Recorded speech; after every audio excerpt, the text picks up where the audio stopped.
শিক্ষার্থী বন্ধুরা, আর ফাউন্ডেশনের পক্ষ থেকে আমি রাসেল আহমেদ আপনাদের সবাইকে স্বাগতম জানাচ্ছি ওয়ার্ডপ্রেস থিম ডেভেলপমেন্টের পার্ট 9 এর টিউটোরিয়ালে। তো গত 8টি পর্বে আমরা একটি ওয়ার্ডপ্রেস থিম তৈরি করেছিলাম। তো ওয়ার্ডপ্রেস থিমটা দেখতে এমন হয়েছিল। তো আমরা চাচ্ছি যে আমাদের যে থিমটার কন্ট্রোলটা আমরা অর্থাৎ থিমটা যে লোগো চেঞ্জ করা বা ভিজাভি যে অপশনগুলো আছে বা দেখা যাচ্ছে প্যাটার্নটা চেঞ্জ করার যে অপশনটা সেই অপশনগুলো আমরা থিম অপশন নামে একটা অপশন যুক্ত করতে চাচ্ছি, যেখানে ইউজার ওখানে ওয়ার্ডপ্রেস অ্যাডমিন থেকে থিম এখান থেকে লোগো আপলোড করলে লোগো আপলোড হয়ে যাবে, দেখা যাচ্ছে সে ব্যাকগ্রাউন্ড আপলোড করলো ব্যাকগ্রাউন্ডটা চেঞ্জ হয়ে যাবে, এরকম অপশন আমরা দিতে চাচ্ছি। তো সেই ক্ষেত্রে আপনাকে যেটা করতে হবে যে আমাদের অপশন আপনাকে তৈরি করতে হবে থিম অপশন। তো থিম অপশন বিভিন্ন উপায়ে করা যায়, তো তার মধ্যে আমরা যেটা দেখব সেটা হচ্ছে অপশন ট্রি ব্যবহার করে থিম অপশন তৈরি করা। তো অপশন ট্রি হচ্ছে খুব সহজতম উপায়ে আপনি থিম অপশন তৈরি করতে পারবেন। এজন্য আপনি গুগলে সার্চ করবেন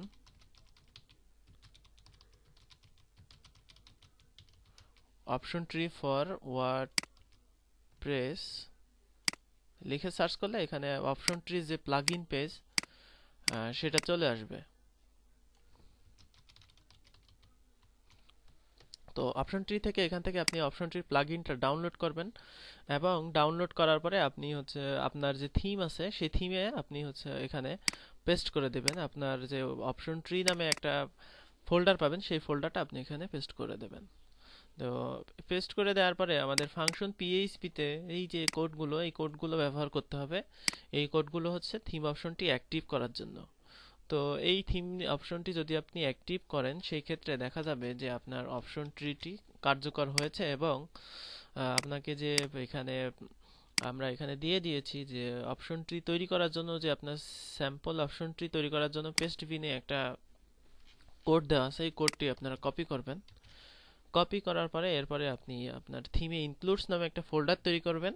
ফোল্ডার তৈরি করার মধ্যে এরপর এখানে থিম অপশনস পিএইচপি নামে একটা ফাইল তৈরি করবেন এবং সেই ফাইলের মধ্যে আপনার কোডগুলো আপনি পেস্ট করে দেবেন। তো এই কোডগুলো আমরা পরে বুঝবো যে কি হচ্ছে।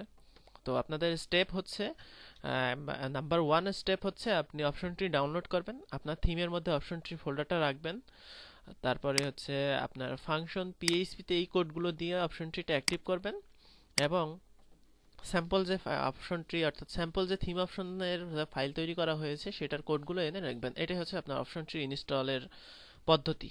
তো অপশন ট্রি ইনস্টল করলে আপনার থিমে যদি ড্যাশবোর্ডে যান, ড্যাশবোর্ড যদি একবার রিফ্রেশ করেন সেই ক্ষেত্রে দেখা যাবে যে আপনার অ্যাপিরিয়েন্স থেকে থিম অপশন নামে একটা পেজ চলে আসছে। তো এখানে আমরা ডামি ডাটা দিয়েছি দুটো, এজন্য এরকম শো করছে। তো এখানে আমরা আমাদের প্রয়োজন মাফিক ডাটা নেব। ধরুন আমি চাচ্ছি যে এইখানে এই যে লোগোটা এই লোগোটা ইউজার আপলোড করলে এবং সেভ করলে এই লোগোটা চেঞ্জ হয়ে যাবে।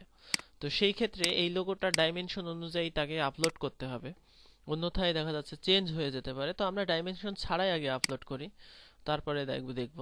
তো আমরা অপশনটি তো অ্যাক্টিভ করেছি। তো এখন আমাদের যে থিম অপশন আছে অর্থাৎ আমাদের যে এই যে থিম অপশনটা এখানে আমি বোঝাই দিচ্ছি যে এখানে কাস্টম সেটিংস দিয়ে আপনার সেটিংসটি শুরু হয় এবং এই কোডটুকু দিয়ে বলে দেওয়া হচ্ছে যে আপনার কাস্টম সেটিংসটি ডাটাবেজে সেভ হয়ে যাবে এবং এখানে আপনার সেটিংসের দুটো পার্ট এখানে করবেন। সেটা হচ্ছে একটা হচ্ছে সেকশন, আপনি কয়টি সেকশনে আপনার অপশনগুলো চাচ্ছেন এবং নিচের সেকশনের জন্য সেটিংসগুলো তৈরি করতে হবে।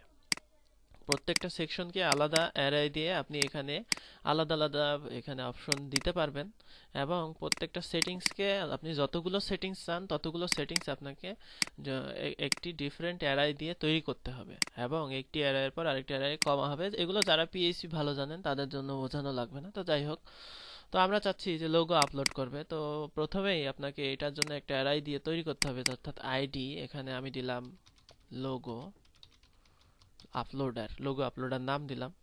তারপরে এখানে আমি লেভেল দিলাম আপলোড ইওর লোগো। তারপরে এখানে আপনি ডিসক্রিপশন দিয়ে দিতে পারেন, যদি আপনি না চান ডিসক্রিপশন সেক্ষেত্রে এই লাইনটাই আপনি মুছে দিতে পারেন। তো আমি ডিসক্রিপশন দিয়ে দিলাম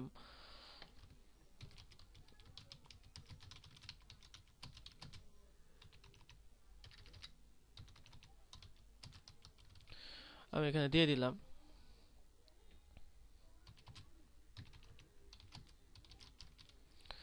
তো টাইপ হবে এখানে আপনি অনেকগুলো টাইপ ব্যবহার করতে পারেন অপশন ট্রিতে। তো আমরা আস্তে আস্তে শিখবো এগুলা। যেমন আমরা এখানে আমরা চাচ্ছি যে আপনি যদি এগুলো সব জানতে চান সেক্ষেত্রে আপনি যাবেন হচ্ছে অপশন ট্রি যে প্লাগইন পেজ, সেখানে যাবেন। অর্থাৎ অপশন ট্রি যে প্লাগইন পেজ আছে সেখানে গিয়ে এখানে আপনি এখান থেকে দেখতে পারবেন যে অপশন ট্রিতে কি কি সাপোর্ট করে, অথবা এদের একটা ডকুমেন্টেশন আছে এইখানে যে অপশন ট্রি ডকুমেন্টেশন। অর্থাৎ আপনি যদি প্লাগইন হিসেবে এটাকে অ্যাক্টিভ করেন সেক্ষেত্রে ডকুমেন্টেশন গুলো আপনি পড়তে পারবেন যে কি কি আপনি ব্যবহার করতে পারবেন। তো আমরা এটাকে প্লাগইন হিসেবে অ্যাক্টিভ করি, করে আমরা চাইলে এখানে দেখতে পারবো যে এটা ডকুমেন্টেশন গুলো কি।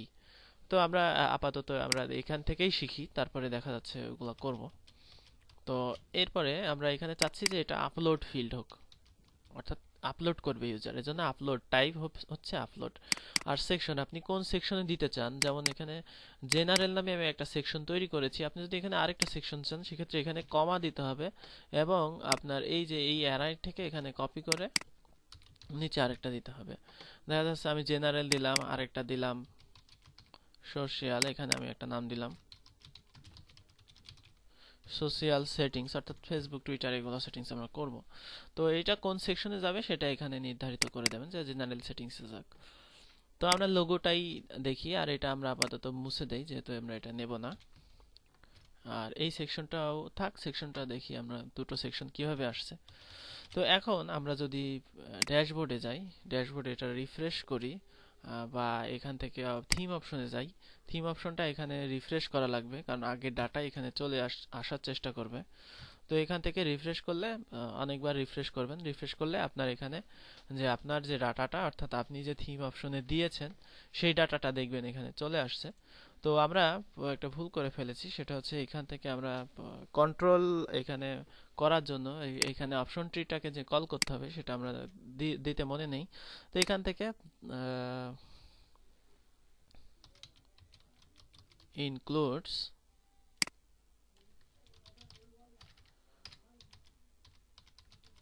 থিম অপশনস পিএইচপি না, আমরা যে অপশন ট্রিটের জন্য যে এটা করেছিলাম সেটা আমরা এখন ইনক্লুড করে দিলাম।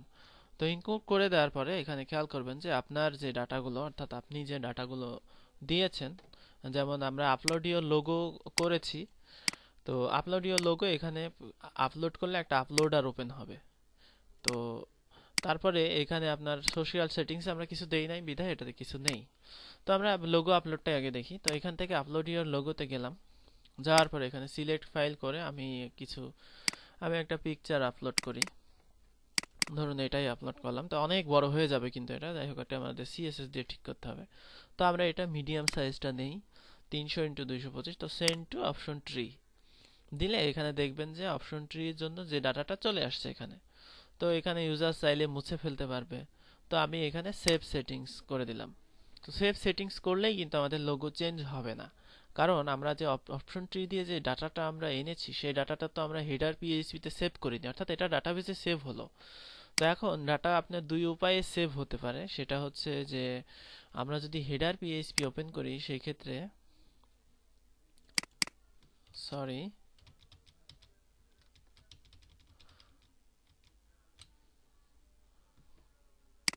তো হেডার পিএইচপি তে আমাদের কিন্তু আগে থেকেই একটা লোগো আছে। তো আমরা চাই যে লোগো যদি ইউজার আপলোড করে সেক্ষেত্রে শো করবে, আর যদি আপলোড না করে সেক্ষেত্রে এটা শো করবে।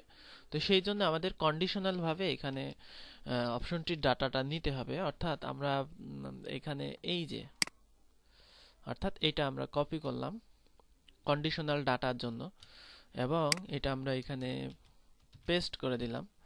এটা এলোমেলো হয়ে আছে, এটা ঠিক করে নেবেন আপনারা, ফেসবুকে দেওয়ার কারণে এটা এরকম হচ্ছে।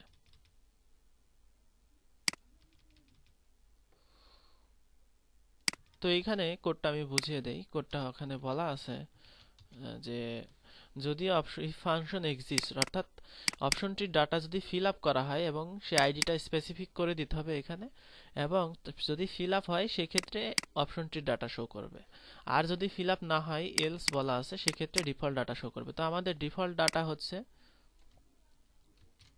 এইটা, এবং অপশন ট্রি থেকে যে ডাটাটা আসবে সেই ডাটাটা অর্থাৎ ইউআরএলটা আমরা এই যে এখান থেকে ইউআরএলটা যে টেমপ্লেট ডাইরেক্টরি থেকে পাচ্ছে সেটা না নিয়ে আমরা অপশন থ্রি থেকে ডাটাটা নেব। তো আমাদের যে আইডিটা অর্থাৎ থিম অপশন থেকে আমাদের যে লোগো আপলোডার এটা হচ্ছে আমাদের আইডি, এই আইডিটা কিন্তু অবশ্যই এখানে ব্যবহার করতে হবে। ঠিক আছে, অর্থাৎ লোগো আপলোডার অর্থাৎ অপশনটি যদি লোগো আপলোডার ফিল হয়ে থাকে সেই ক্ষেত্রে লোগো আপলোডার শো করুক, আর যদি ডিফল্টভাবে আমাদের টেমপ্লেট ডাইরেক্টরি থেকে মানে শো করবে। তো এইখান থেকে আমাদের হচ্ছে যেটা হচ্ছে এখানে দিতে হবে সেটা হচ্ছে অর্থাৎ এটা তো এখানে যাবেই, কিন্তু আমাদের টেমপ্লেট ডাইরেক্টরি থেকে ডাটাটা আসবে অর্থাৎ ইমেজ এসআরসি অর্থাৎ এই পর্যন্ত টেমপ্লেট ডাইরেক্টরি আসবে।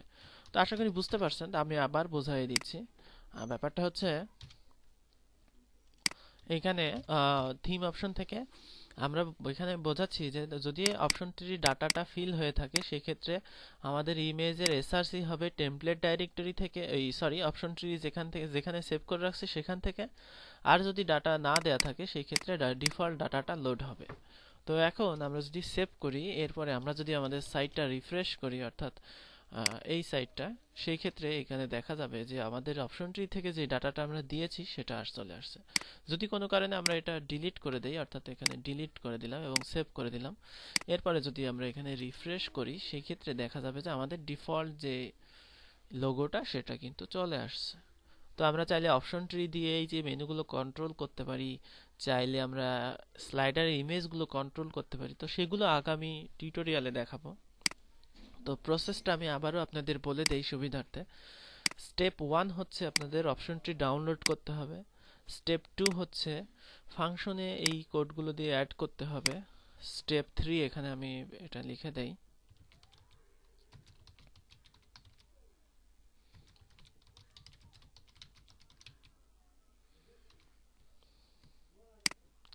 অর্থাৎ এটা আমরা লিখেছিলাম না, তখন আমাদের ভুল হয়েছিল।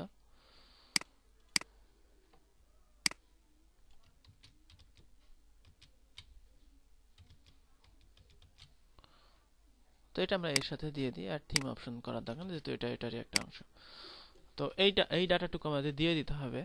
তারপরে স্টেপ 4 হচ্ছে আমাদের ইনক্লুডস নামে একটা ফোল্ডার তৈরি করে তার মধ্যে থিম অপশন পিএইচপি নামে একটা ফাইল তৈরি করতে হবে এবং সেই ফাইলের ডাটাটা আপনি পাবেন পেস্ট বিনে, সেখান থেকে সেই ডাটাটা নিয়ে সেভ করবেন এবং আপনি আপনার মতো করে থিম অপশনটা সাজিয়ে নেবেন যতগুলো ডাটা আপনার লাগে। এরপরে আপনি অপশনটির ডাটাটা পেতে পারেন কন্ডিশনাল ভাবে এবং সিম্পলি আপনি ডাটা পেতে পারেন, যেগুলো ফেসবুক, টুইটার, হাবিজাবি এগুলো আপনি যদি চান যে শুধুমাত্র অপশনটি সেট করলেই ডাটাটা শো করবে সেই ক্ষেত্রে আপনি সিম্পল ভাবে এটাকে ইউজ করতে পারেন। তো আশা করি বুঝতে পারছেন। তো ধন্যবাদ সবাইকে মনোযোগ সহকারে উপভোগ করার জন্য। আল্লাহ হাফেজ।